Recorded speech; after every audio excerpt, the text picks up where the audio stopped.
bang, bang, bang.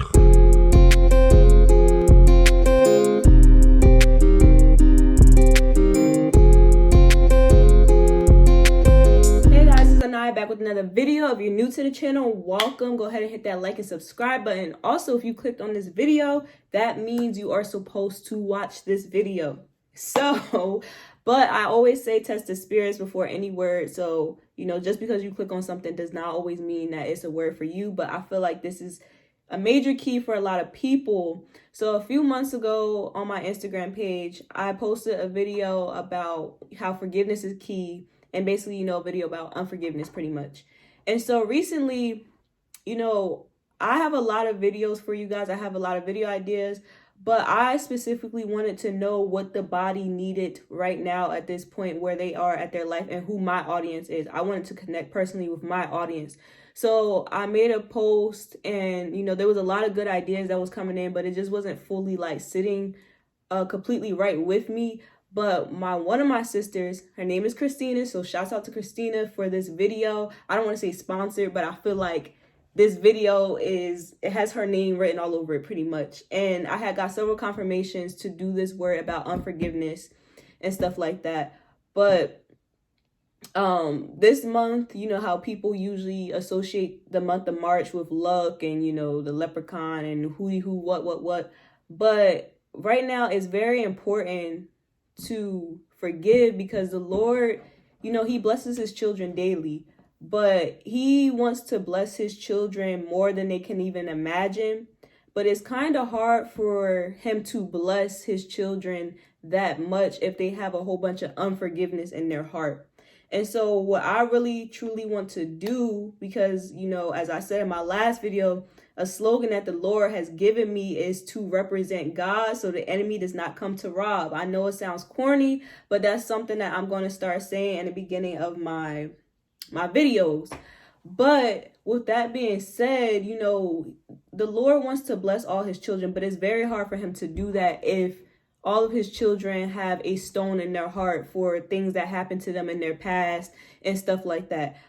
I completely understand why you don't want to forgive somebody for the things that they did, because there's a lot of awful people in this world and stuff like that. And me, myself, I have been through a lot of traumatic experiences too. And at the end of this video, I'm going to share 3 of, some, not go into great detail, but I'm going to overview some 3 things in my life that I've always struggled with forgiving. And it's still a process, but I feel like I am completely ahead of the game now to compare it if I did not forgive those people 2-3 months ago when I first made that post on my Instagram page. So that's what this video is going to be about, is forgiving. And I actually feel like this is going to be a series because this is a deep word. This is a deep message, because there's a lot of things I want to teach you guys. There's a lot of things I want to say, but for the sake of this video, I'm going to be breaking this down.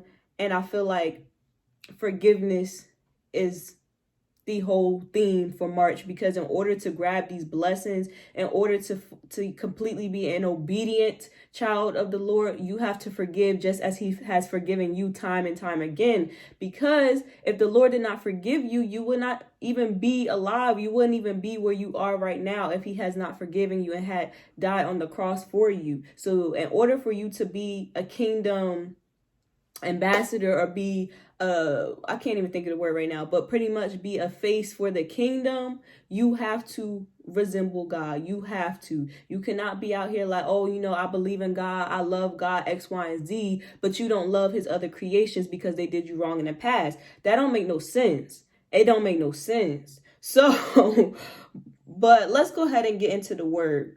So the very first thing that popped into my mind when the Lord, when Christina, because I'm saying it's the Lord, but when Christina gave me, the best idea, in my opinion, for right now, the first thing that popped in my head was Job. If you guys don't know the story of Job, I'm not even going to read all the scriptures. I'm just going to point you guys into the right direction. But in the story of Job essentially, he didn't do nothing. He didn't disobey God for the enemy to come, to the Lord's face and be like, let me go have your boy Job, or whatever the case is.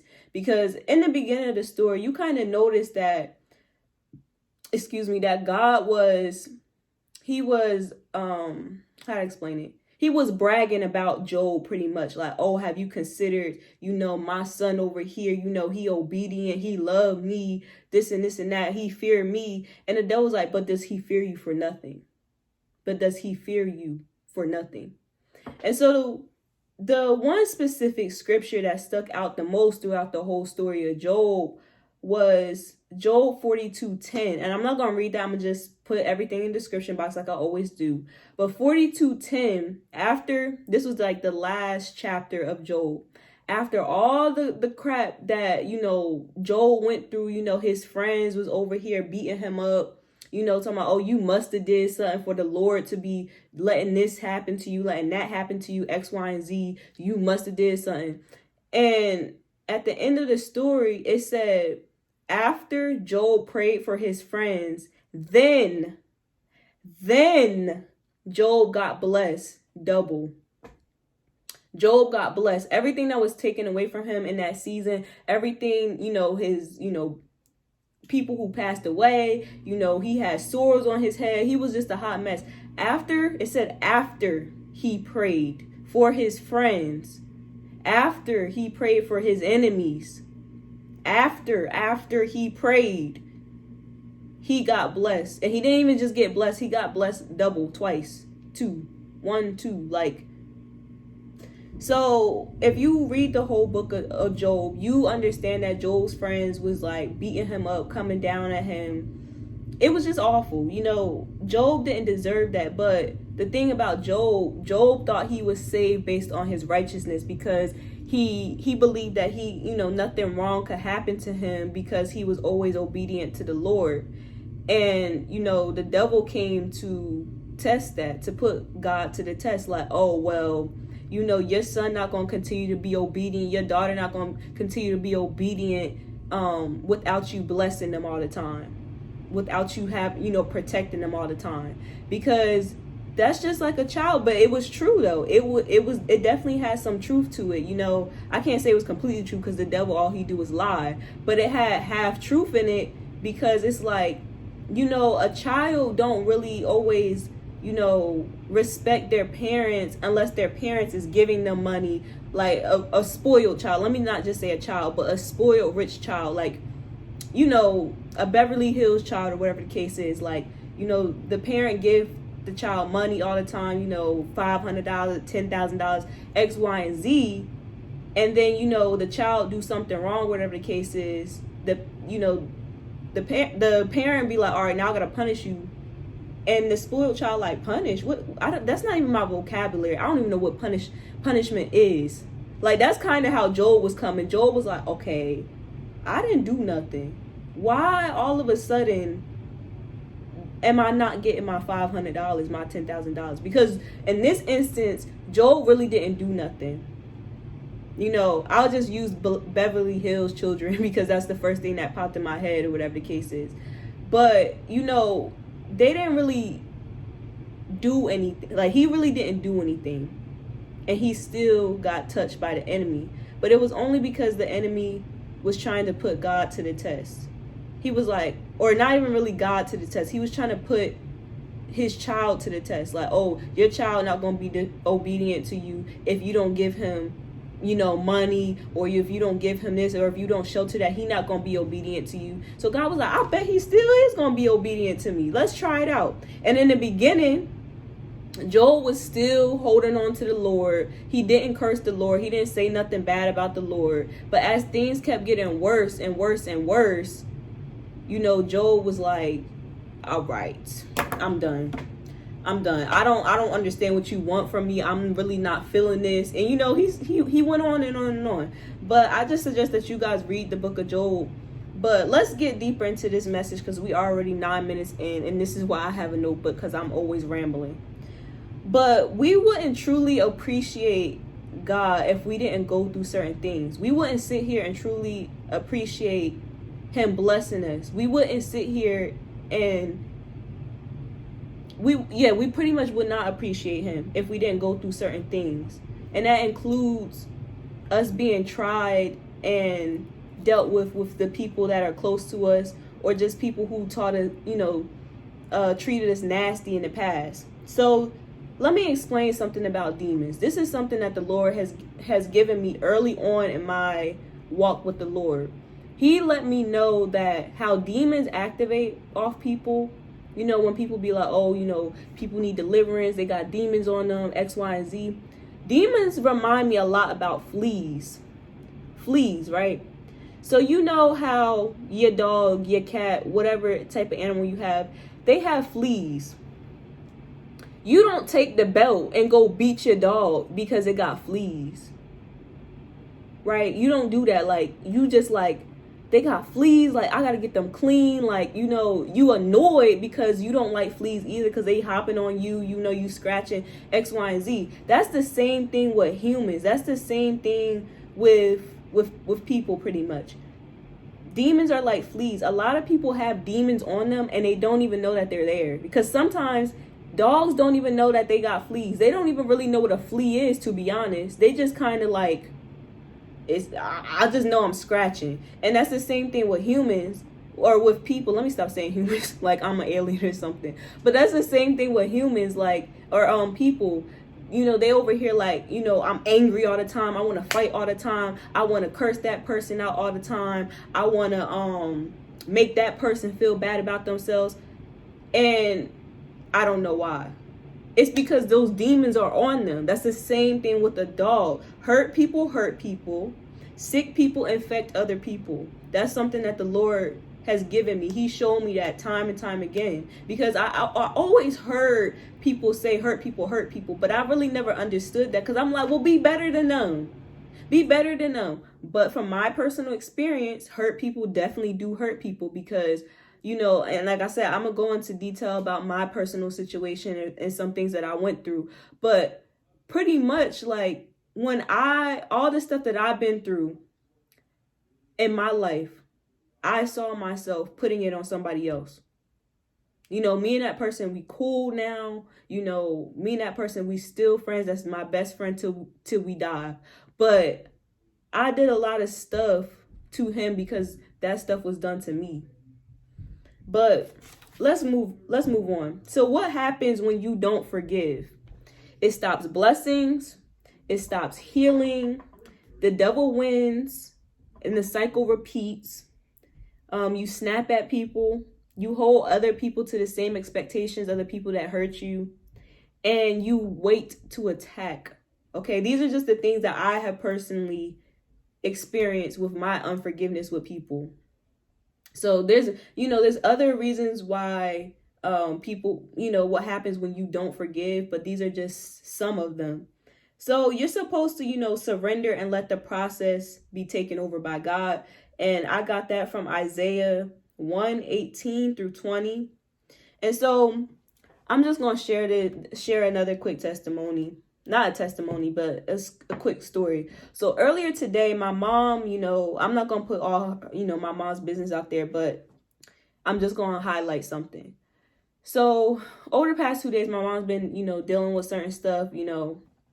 Some of you guys who are subscribed to the channel, you guys know because of our prayer group chat and Pretty Boss TV prayer group chat on Patreon and stuff like that. So some of you guys know. But my mom has been, going through some things past couple days. And, the specific person that has been messing with her, my mom has mad dirt on this person. She can get this person in a lot of trouble. And so she was calling me and she was like, I could do this, I could do that. Like, I'm thinking about doing all this stuff, X, Y, and Z. And nothing like too, but she was starting to get fearful of the situation that she's currently in. So she was just trying to, think things up or whatever the case is. And so the first thing that popped in my head was 1 Samuel 25:21 verses 21 through 22.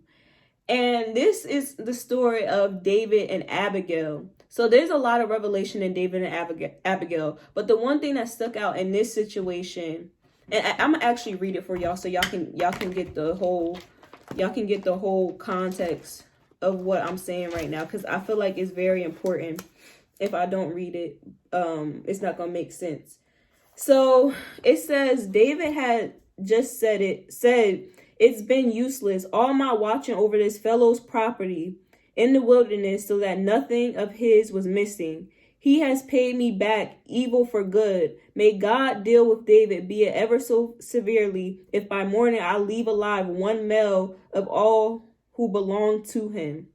Okay, so let me just give a breakdown and a background story. So David had sent some servants ahead of him, for this one specific person to, for that person to help him X, Y, and Z and stuff like that. But that person basically told him to kiss his butt or whatever. So they was like, bet, we about to go roll up. We about to go roll up, since dude want to keep playing with me and thinking that I'm the fool. Mind you, the dude he was pulling up on, his name actually means fool. And so David was like, I'm about to tear him up. Like, I know I could go tear him up because the Lord with me regardless, like, and because David was really about that life. But Abigail or whatever, who was the, Nabal's wife, had stopped him and stuff like that.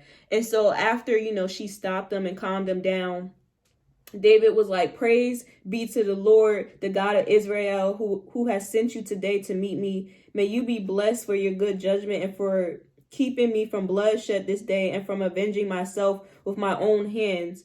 Otherwise, as surely as the Lord, the God of Israel lives, who has kept me from harming you, if you had not come quickly to meet me, not one male belonging to Nabal would have been left by daybreak. So like David knew he was about that life. David knew, because he was about that life, and he knew he could destroy Nabal. But it wasn't best for him to do that at the end of the day. It wasn't good for him to do that, because the Lord had been fighting all his battles this whole time. So why should David go ahead and switch it up and try to avenge himself?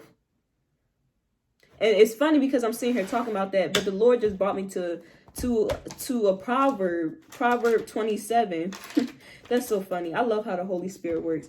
But it's right here. It says,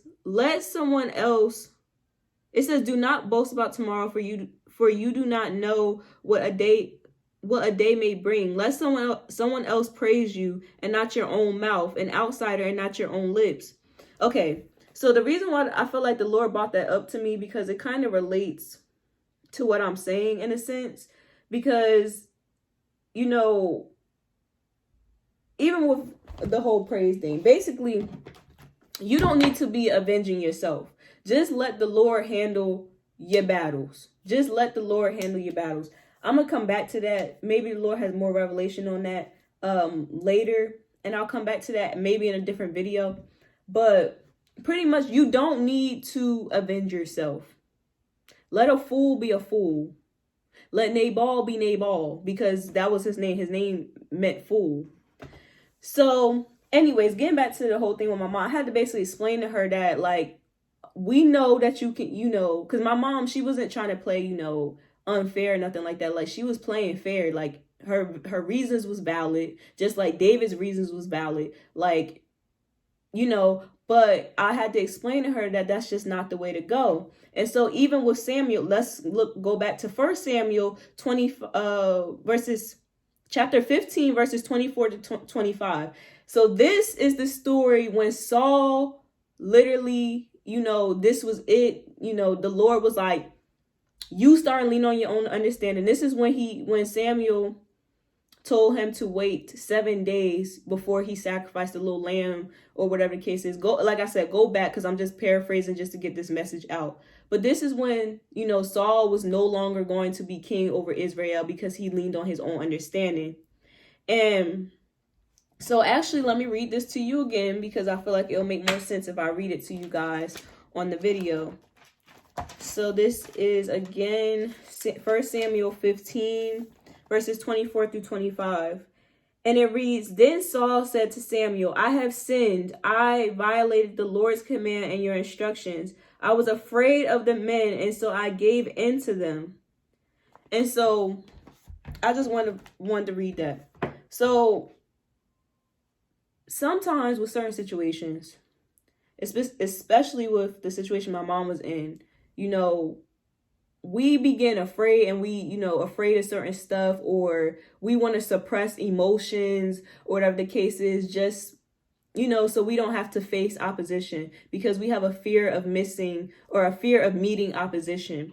And I got that from Pastor Todd Michael when he said that, because I had watched that video like 2 days ago, when he said, FOMO is not all about, the fear of missing out, but it's the fear of meeting opposition. I truly felt that. And so, it doesn't always have to be, you actually meeting like, an actual, Philistine like David, did, or that Saul did, but it can be, you facing your feelings, your emotions about a certain situation or a certain topic.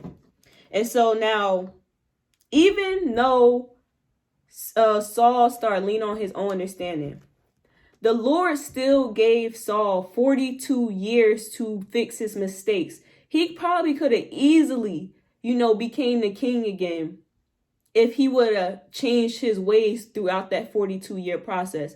Because I forgot, what's it called? I forgot who said this, but when they were talking about the Saul story, they was like, if I was God and Saul did that, I would have been like, you out today. You was out today. I think it was Pastor Todd Michael, to be honest, but I would have been like, you out today. But the Lord still gave him 42 more years to get it right. So God gives chances. He gives plenty of chances. So I just think it's so funny how us being the children of the Lord, it be expecting all these chances, like, oh Lord, let me get it right again. Let me get it right again. But then we look to our brother or our sister who has wronged us in the past, and we be like, you gone today. And you be sitting there looking like this. Like, that don't make no sense. How you expect your Father, who does good things in heaven, who does good things on the earth, to forgive you dirty little person, human being, 24/7. But when it comes to another brother or sister who done you wrong in the past, you want to give them, like, you just, like, who are you? Who you think you are? Because I had to say that to myself too. Like, who did I think I was? Because again, a lot of people, they don't know that they have demons on them. But it's our job to be kingdom representatives, to stand up for God's kingdom, to walk like God, to smell like God, to resemble God 24/7, no matter what the cause, no matter what people have done or said to us in the past. You cannot be a kingdom child if you out here still talking about something. No. Jesus didn't do that. How you a follower of Jesus, but that don't make no sense. So it's like you have to take that burden and you have to give it to the Lord daily. It's not an easy process, like I said, because I've been here. I've been done that. It's not an easy process, but you have to constantly give it to the Lord. Lord, I don't know why I'm still upset. I don't know. Take it off. Take it off. Like, literally keep asking him. Because this what happened to Jonah. Y'all know this is my favorite y'all don't know, but I know this is my favorite person in the book, because Jonah is me. I am Jonah. Like, if y'all don't know the story of Jonah, it's really like the shortest book in the Old Testament, one of the shortest books in the Old Testament. But Jonah 4 really stuck out to me. So if y'all don't know Jonah is the prophet who got swallowed by the whale.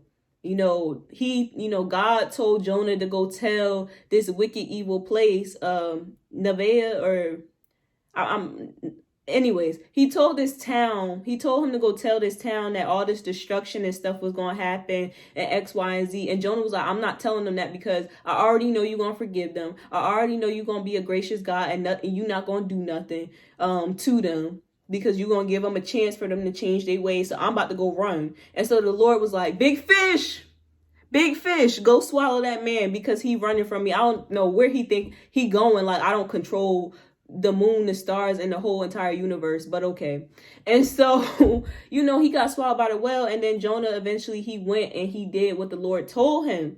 But, Jonah was mad. Jonah was mad because after Jonah had told the people that God was going to do this and God was going to do that if they didn't get right X, Y, and Z, they really did change. They really did change, and they fixed their ways. they really did change and fix their ways. And Jonah did not think that was right. So let me read Jonah, because Jonah was so overdramatic. And that's why I said Jonah is me and I am Jonah, because I am very overdramatic, especially sometimes when I don't get my way. Like, the Lord has delivered me from acting like that, all the time, but I still am a spoiled child, and so sometimes when things don't go my way, I really do be ready to fight and pout and slam some doors in the house. And but Jonah 4, it says, hold on, let me go back a little bit. So this is Jonah 3:10, and it says, when God saw what they did and how they turned from their evil ways, he relented and did not bring on them the destruction he had threatened. And it says Jonah 4, it says, but to Jonah this seemed very wrong, and he became angry. He prayed to the Lord, isn't this what I said, Lord, when I was still at home? That is what I tried to forestall by fleeing to Tarshish. I knew that you are a gracious and compassionate God, slow to anger and abounding in love, a God who relents from sending a calamity. Now, Lord, take away my life, for it is better for me to die than to live. Jonah was like, kill me, just kill me. And so the Lord was like, but the Lord replied, is it right for you to be angry? And so Jonah had gone out and sat down at a place east of the city. And so I'm not even going to read the whole part. Y'all can read the whole part. But Jonah persisted. He was like, and I am so angry. I wish I was dead. Like, he just kept saying that he wanted to be dead because, he knew that the Lord, he knew that the Lord was going to be forgiving and compassionate. And so a lot of us have unforgiveness. A lot of us don't want to forgive the people who hurt us in the past because it's either we're afraid that the Lord will bless them how we were blessed, or we don't want them to we be selfish with God. I'm not going to lie. We be selfish with God. We want the Lord all to ourselves. And me, I don't know how anybody else feel, but I can attest to this. I low-key, in the beginning of my walk with the Lord, when I really started tasting how good the Lord was and stuff like that, I didn't want to share Yah with nobody. I didn't want to share Abba with nobody. I didn't want to share him with nobody. I'm like, Lord, no, you coming with me and we going this way, and you can't have no other children because I'm the only child. And so that's literally somewhat I didn't say that, of course, out loud to nobody, but in my head, just how I was feeling and how so secure the Lord had made me feel. I didn't want nobody in the very beginning, because I had unforgiveness in my heart. I didn't want nobody else to have the Lord. I just wanted to be me and him rocking. That's it. It was terrible. And so the Lord, I kept having strange dreams about a whale. And it's funny because when I was a little girl, I always wanted to be a marine biologist. I always wanted to supposedly be the first human to ride a whale. I literally told my mom this, y'all can call her up, ask this lady. But this was really my dream from the age of 5 to about the age of 10. I literally said that I would be the first human being to ride a whale. And so this is why I say that Jonah is me and I am Jonah, because that's just how I was feeling. I was like, Lord, I know you compassionate. I know you loving. You can't bless them, but you got to think. And this is one thing that my dad said to me, and he's one of the situations that I still struggle to this day to fully forgive and stuff like that. But one thing that he told me, he was like, no matter how good you are, no matter how hard you try to, you change and X, Y, and Z, you're always going to be a bad guy in somebody's story. You're always going to be a bad guy in somebody's story. So it's funny how we sit here and, somebody wronged us and stuff in the past, but we don't forget the time that we were wrong to somebody. We don't forget the time that we were a villain in somebody else's story. And then we can't forgive the other person who hurt us before in the past, but we don't know why that person did it. That person could be in your shoes. When you hurt that person, You did it because somebody else hurt you? How you know that person didn't go through something, somebody hurt them, so they had to hurt you? It's a repeated cycle. And so it's like, do you want the devil to win? Do you want him to sit there and win and have all the glory for, we in the same cycle. He didn't forgive her. She didn't forgive him. She didn't forgive him. He didn't forgive her. And do you really want that for life? Or do you want to be the one to say, stop, we stop it from this end and we stop it from that end? We forgive around here and close the book, or you want to continue swirling around the circle? You need to pick and you need to decide. So before I share, my, experiences of what I dealt with, there's a couple of scriptures that the Lord brought to my attention. And so, hold on, let me just make sure I'm going in order. Yeah. So he wanted me to read 1 John chapter 3, verse 15. And it says, anyone who hates a brother or a sister is a murderer, and you know that no murderer has eternal life residing in him. So the Lord was basically saying, because this is John speaking, of course, but the Lord was speaking through John. He basically equipped, being unforgiving to murdering somebody. That's steep. Not forgiving somebody is considered murder. That don't sound right, but it is true. It's a spiritual death. Like, you're spiritually killing somebody when you don't forgive them. You're spiritually killing somebody when you don't forgive them. And so he broke this down. People can be delivered and saved through us. If we're trying to be kingdom representatives, if we're trying to be, a face for the kingdom and stuff throughout this wicked, evil world, we have to look attractive. And when I mean attractive, I mean by how we speak, how we talk, how we communicate, how we, look, how we handle certain situations. We have to look like God. We have to look like God. If we're going to be kingdom representatives, we have to represent God at all times. I don't care what sour puss mood you in. You better go walk yourself to the car, to the corner, to the break room, calm yourself, pray, and woosah, and go back out there. Because at the end of the day, if you truly about this kingdom work, if you truly about, because this video is not for, people who are still trying to find their walk with the Lord. But even if you are still trying to find your walk with the Lord, at the end of the day, when you accepted Jesus Christ as your Lord and Savior, you wrote, in his blood, you wrote a signature and said, I'm standing up. I'm going to be a follower of Jesus Christ. If you want to be a follower, you got to look like him. You got to smell like him. And so when you unforgiving and you nasty to people, you not representing God. You representing the devil. And that's what he want. You looking just like the devil. You're like, oh yeah, that's Satan child right there. Oh, that's the Lord child. Oh yeah, that's Satan child. Which child you want to be? I know I want to be a child of God. Sometimes your girl still be thinking certain thoughts in her head about people. I be like, Lord, look at them. Look at them. Because, I really don't. I'm a very genuine person. I'm a very nice person. Really don't look at people sideways unless you come at me sideways. So I'm kind of like David, David was nice. David was trying to offer his hand to Nabal. Nabal was like, nope. And so David was like, all right, now it's time to pull out the, I'm sorry. But, David was like, all right, now it's time for us to go roll up because, he trying me. And so I feel like that's how I am too. Like, I'm really cool. I'm calm. But once you try me in a certain way, I'm ready to arm up and it is what it is. There is no more conversation. And so the Lord has definitely dealt with me in those ways. But another thing that the Lord wanted me to read is 1 Timothy chapter 4, verse 1. And it says the Spirit clearly states that in later times, some will abandon faith and follow deceiving spirits and things taught by demons. Such teachings come from hypocritical liars. Okay. So the reason why the Lord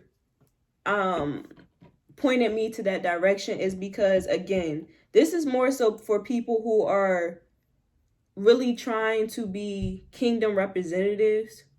And if you're unwilling to forgive, if you're unwilling to, smile regardless of whatever opposition is coming your way and stuff like that, and you're trying to be, and you just ignore all that stuff, and you're not trying to forgive, you're not trying to do any of that, like, you're not really a kingdom representative for real. I'm gonna just be honest, because there's going to be a lot of people that need deliverance. There's a lot of people in this world that need peace. They need understanding.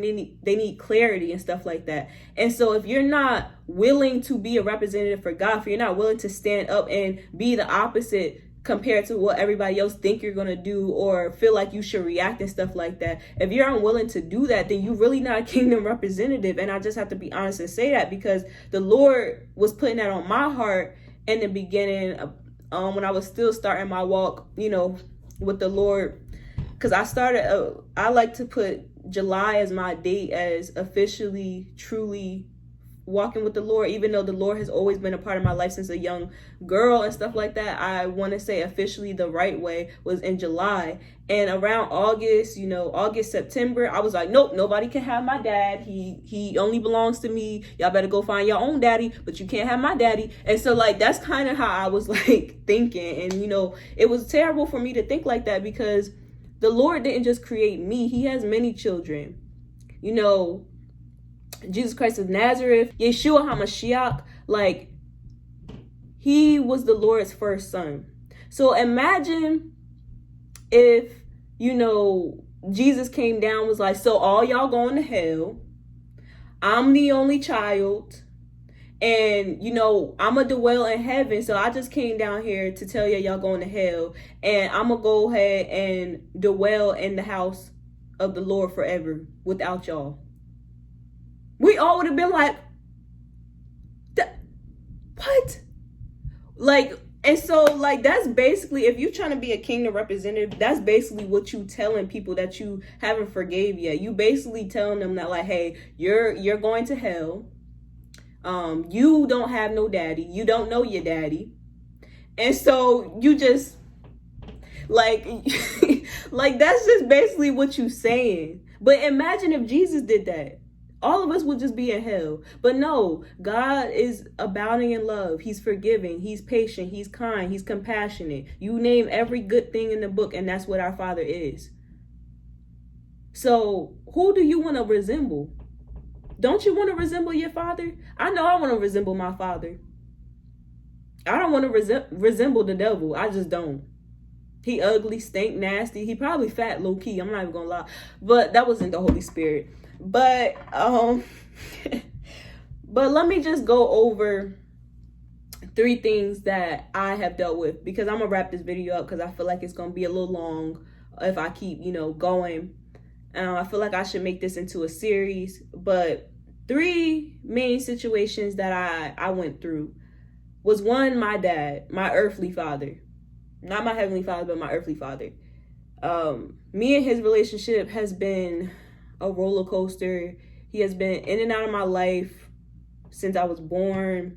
I'm probably going to go into detail about this in another video. Actually, I think I am going to do put this into some parts, into like a part 2, part 3, whatever the case is. But one of the situations that I was in was with my dad, so we'll talk about that in a different video. Another situation was the situations that I was in high school, and, the peers that was around me, and, me being made fun of, me being exposed, or whatever they like to call it, and me always being down talked, and people always looking down on me and stuff like that. And then the third thing that we're going to talk about is just my experiences with boys and with dating, and just how, in the past they broke my heart, and X, Y, and Z, and how when, real things are presented to me, I kind of shy away, and I miss a lot of opportunities, not just like guy-wise, but just in general, like what unforgiveness does. You miss a lot of opportunities. You miss, divine connections, divine people, because, somebody might look a certain way. They might remind you of somebody else, or whatever the case is. So yes, family, I think I'm going to make a part 2 to this video. So I hope you guys really, really